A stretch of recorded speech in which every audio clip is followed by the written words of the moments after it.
Most people find out that they have a fatty liver by accident. They don't even realize that they're dealing with it. They might feel a little bit sluggish, they might feel fatigued, they might have a little bit of a pot belly, but it's not making them really feel a certain way until they start realizing they're not processing carbohydrates as well as they used to. They're putting on fat easier, they seem to be having a larger waist circumference, even though they're not necessarily putting on a bunch of subcutaneous, regular jiggly belly fat. Here's 3 things that I want you to keep in mind as we go through this, because there are ways that we can combat this, and it's absolutely reversible. This is a very real thing. First off, fatty liver is rarely a standalone issue. Secondly, it's not caused by one bad habit, and it's not fixed by one simple trick. And thirdly, the fix is more structured and predictable than most people think. It's actually pretty simple. By the end of this video, you're going to understand what the driving force behind fatty liver really is and why a lot of strategies barely move the needle. But we can work through this in a very clear way with very distinct phases. So the way that I want to approach this video is simple. I'm going to break it down into 4 phases. Phase 1 is about stopping what's driving a fatty liver in the first place, the insulin resistance and the inflammation that are pushing the fat into the liver. Then phase 2 is what happens once that pressure comes down. This is where the body starts pulling fat out of the liver through things like movement, proper protein pacing, fiber, a little bit of meal timing and training. And then phase 3 is where we layer in food strategies. These are the things that really move the needle once the basics are in place. So how we time certain fats like olive oil, how we have fiber added in, and this whole debate surrounding different kinds of sugars and also which foods accelerate the process.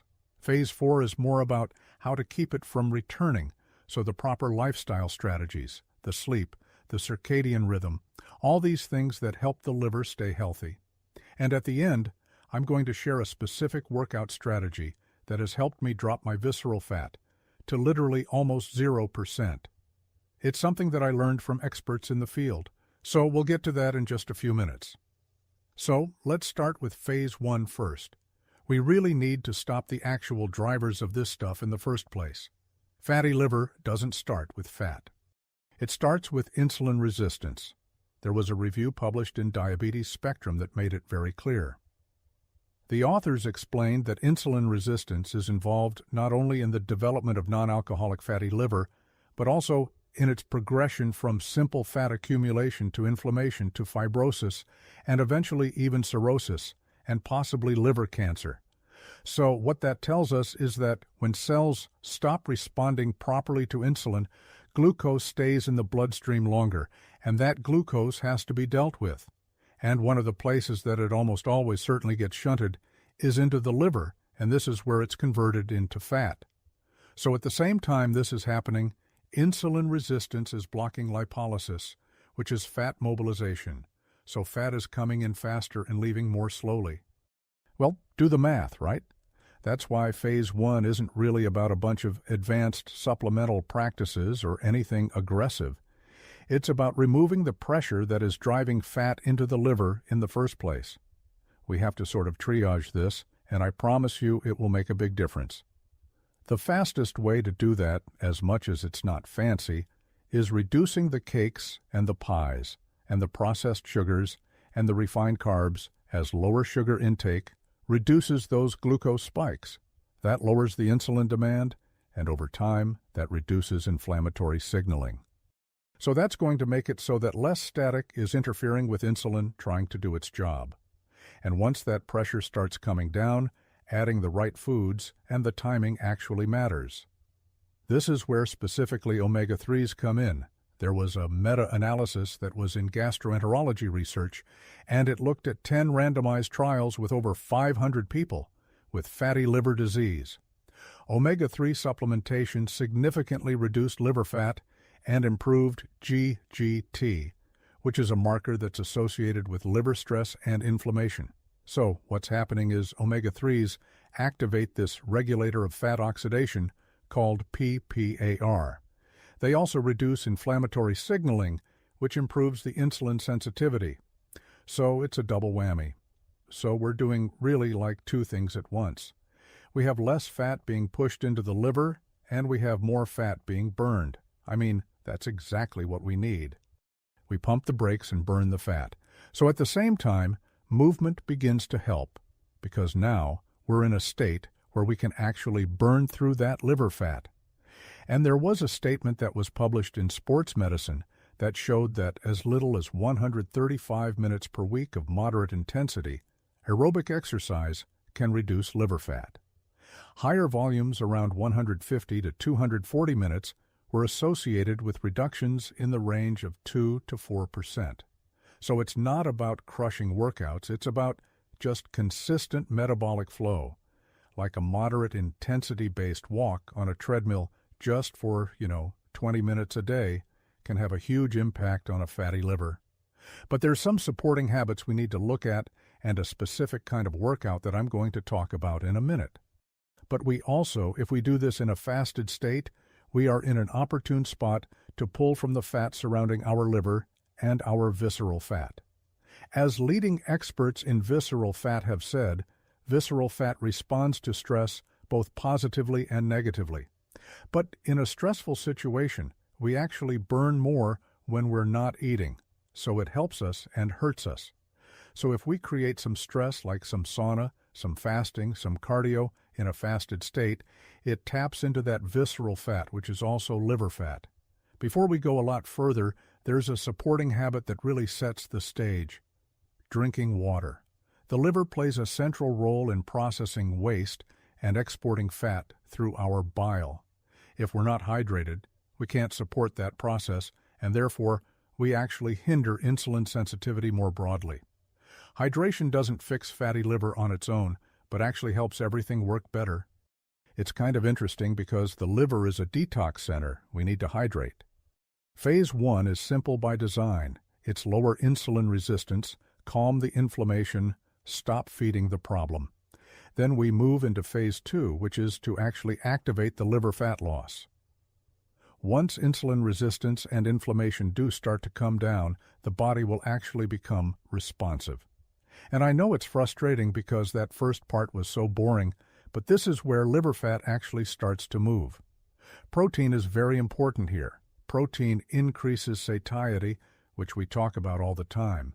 It stimulates GLP-1, it supports lean mass, it raises metabolic demand, it improves the long-term fat handling. Protein through and through is a win. But fiber actually matters here more than people think. There was an analysis in BMC Gastroenterology that used a large body of NHANES data, and it found an inverse relationship between dietary fiber and hepatic steatosis, which is fancy for fatty liver. Fiber slows the carb absorption, which stabilizes the insulin, and when you stabilize the insulin, you have less fat accumulating in the liver. It also binds to fats and cholesterols for removal through waste. So we have less just calories absorbing. And this is where fasting and timing enters the conversation. Because this is really important. There was a randomized control trial in Cell Metabolism that looked at adults with fatty liver, and they had them either following alternate day fasting, just exercising, or both for 3 months.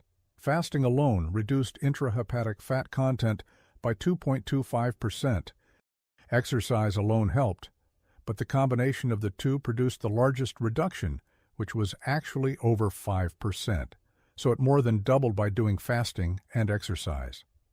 The key point isn't the specific fasting schedule, more so the metabolic window. But we can mess with timing a little bit. Like longer periods without food are increasing lipolysis. That's improving insulin sensitivity, it's lowering inflammation. And fasting is also increasing growth hormone, which further really enhances fat breakdown. And as activity increases, resistance training becomes supercritical, especially if you're fasting to preserve the muscle. There was a large network meta-analysis in Scientific Reports that looked at 43 studies, 2,000 people with fatty liver. They found that combining aerobic and resistance training produced the greatest improvements in triglycerides and LDL cholesterol, which does matter. Now, aerobic training had the strongest effect on ALT, while resistance training had the strongest effect on the AST. So, the two things we measure when we look at our liver enzymes. Different stressors give us different benefits. Just like with eating, different fasting styles give us different benefits. I would recommend skipping dinner and being in a deeply fasted state in the morning when you do your exercise. But there's a big question that comes up when we look at these studies. Calories are controlled. They're matched. So what actually pulls fat out of the liver more effectively? And with this, we need to look at specific food strategies. Besides just getting rid of the processed foods, which you talk about, we need to actually get specific with stuff. But before we get into that, a way that I've helped reduce the processed food that's in my house is by actually substituting some of the garbage for better stuff. This is something that's helped me out a ton, and it's helped out people that are really near and dear to me because it allows you to get the tasty foods that have been vetted, right? So, less processed junk, more whole food type stuff, even things that can be in your pantry but not loaded with all the weird, nefarious ingredients. You want to look for sources that are very strict about the kind of foods they put on their shelves. Revamping your kitchen and revamping your pantry is a great place to start if you're just trying to improve your health. There's an interesting debate that's out there surrounding what's better for reducing a fatty liver, monounsaturated fats or fiber. Well, there's actually some cool nuance here. There was a randomized control trial that was published in the Journal of Clinical Endocrinology and Metabolism that looked at people with prediabetes following matched calorie diets for 12 weeks. They gave 1 high amounts of olive oil and 1 high amounts of fiber. Only the high olive oil monounsaturated fat group showed a huge reduction in liver fat, 18%, so seems to be better than fiber. But there was another trial in diabetes care that studied people with type 2 diabetes for 8 weeks. The olive oil group in this one saw liver fat reductions around 25 to 29%, while fiber-based diets showed much smaller changes, but there was a major limitation, and that is that the monounsaturated fatty acid diets were also lower in carbohydrates. So essentially what these people have done is in these studies they said, well, monounsaturated fats are amazing for fatty liver, and they are, but what they're realizing is that when they were adding calories in olive oil, they were actually pulling calories from carbs, whereas the fiber arms of the diets weren't really pulling carbohydrates.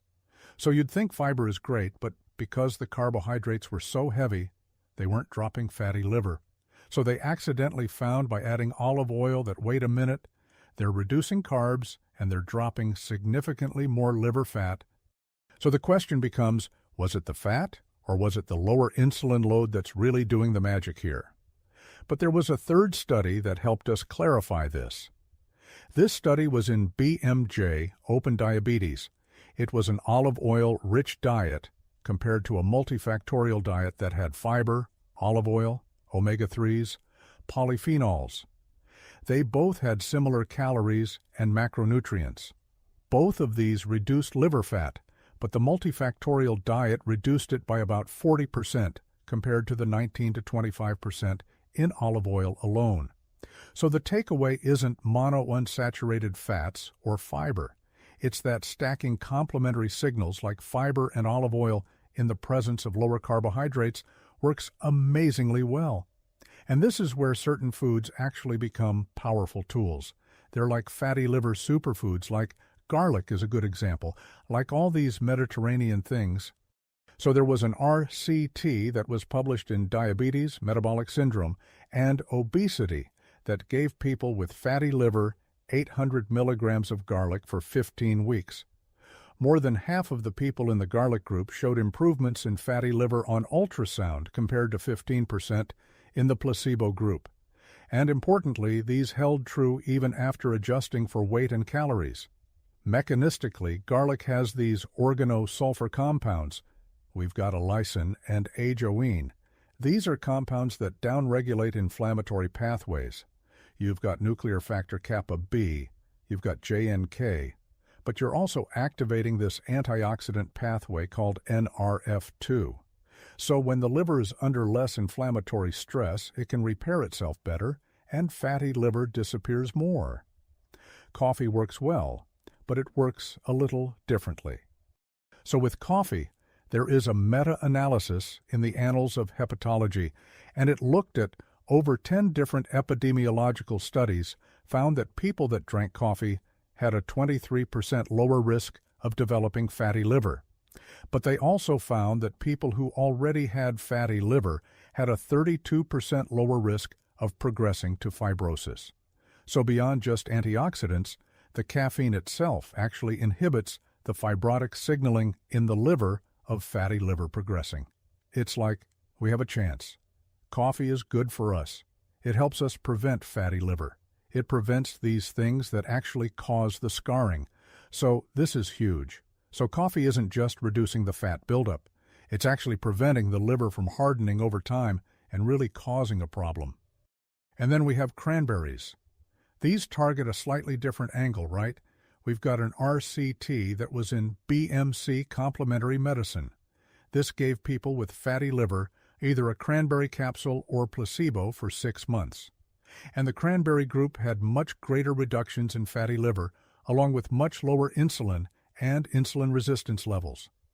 There's a compound in cranberries called pterostilbene.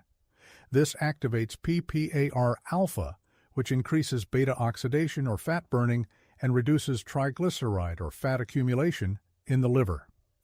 And also by improving insulin sensitivity, you're also reducing one of the main drivers of liver fat buildup. And then if we come back to olive oil, we can understand why olive oil is helping us so much. And just to recap so far, we've got garlic, we've got olive oil, we've got cranberries, we've got coffee. Now, we're going to put this all together, but I want to make sure that we're all on track here. There was a review that was published that looked at how extra virgin olive oil affects liver health at the cellular level. The authors of this paper found that it's activating this NRF2 pathway, and it's essentially preserving liver structure, so it's actually reducing the stress in the liver and preserving the liver to be in its natural form. And then we add whey protein into the mix. This has a lot of promise, particularly in some of these early experimental models. There was a study that was in lipids in health and disease, and it found that whey protein supplementing actually reduced liver triglycerides. It lowered ALT and AST. It lowered oxidative stress, increased glutathione levels, and improved insulin resistance. Still trying to figure out why. It could just be a recovery thing. Then there's also beetroot juice. This was a cool study in biomolecules. It looked at liver injury in rats. It was a rodent model, but it found that beetroot juice lowered the stress, the oxidative stress, lowered the inflammation and reduced the cellular damage, and then linked to a higher level of NRF2 signaling. So more antioxidants are, again, protecting the liver. So there's all these different angles, right? There's the metabolic angle, and then there's the toxin load angle, and the inability for the liver to clear these things. When we help the liver out, the liver can actually do its job better, and the metabolism works better, and it's like a full, positive cycle. But now we go to phase 4, which is how to keep it from returning. This is the one that determines whether all this progress sticks, or if it just kind of unwinds. We're back at square one, okay? Because a fatty liver doesn't usually come back because someone stopped caring.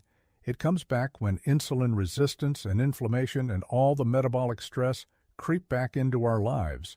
So even if diet and exercise look pretty good on the surface, the stuff can creep back in. And again, I'm going to talk about that specific workout trick that I've implemented.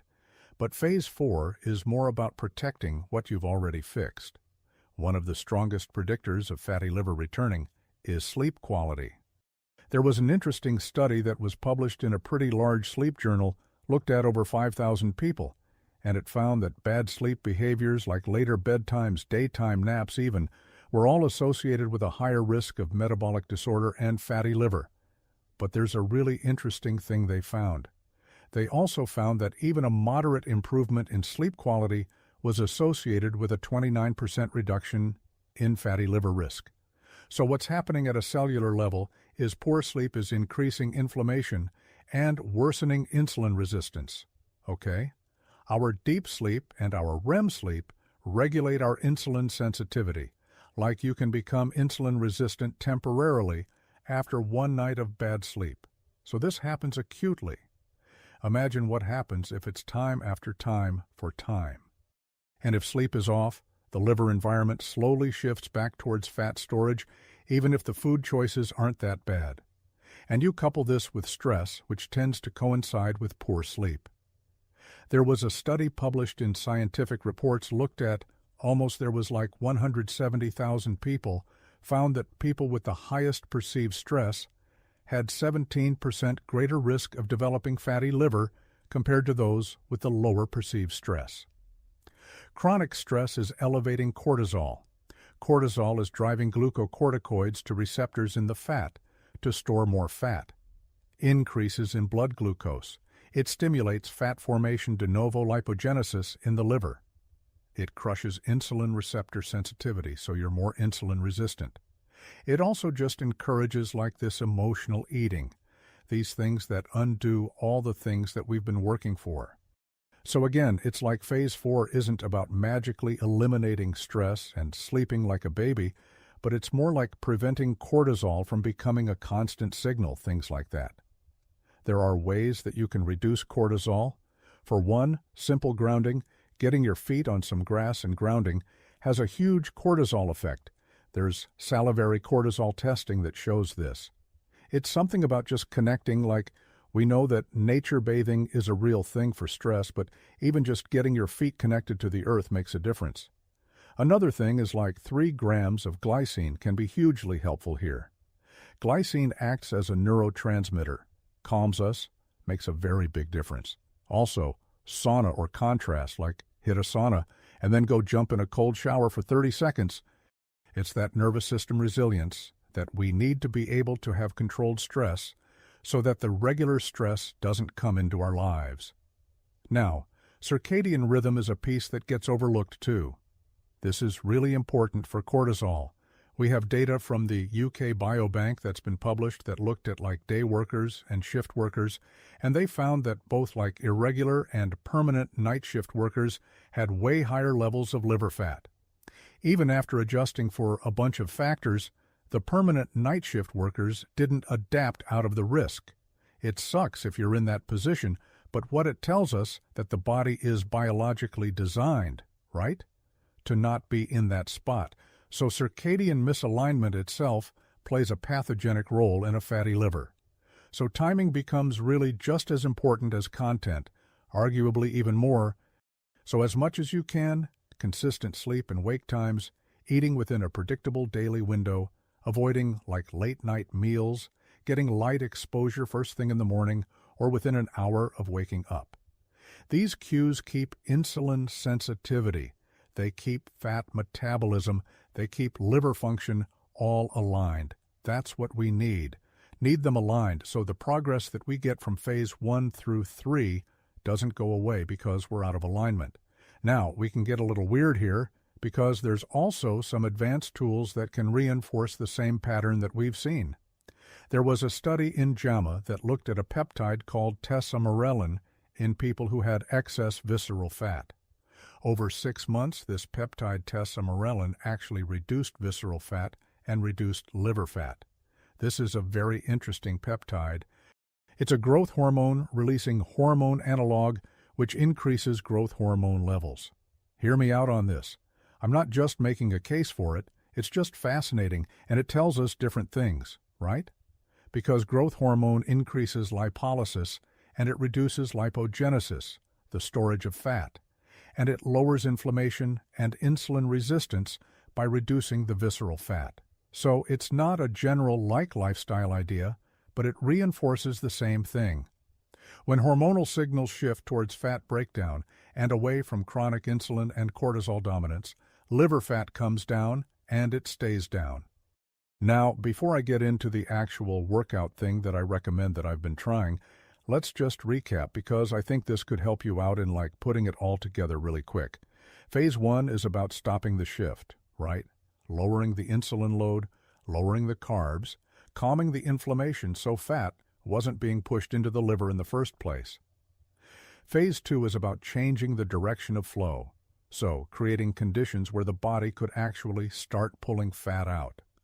Fasted cardio, movement, protein, fiber, monounsaturated fats, fasting, and resistance training. Period.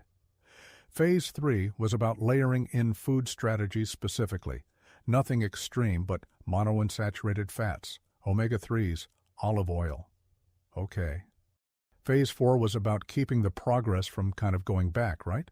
So protecting your sleep using things like glycine, using things like grounding, using things like 5-HTP, theanine to calm and lower cortisol.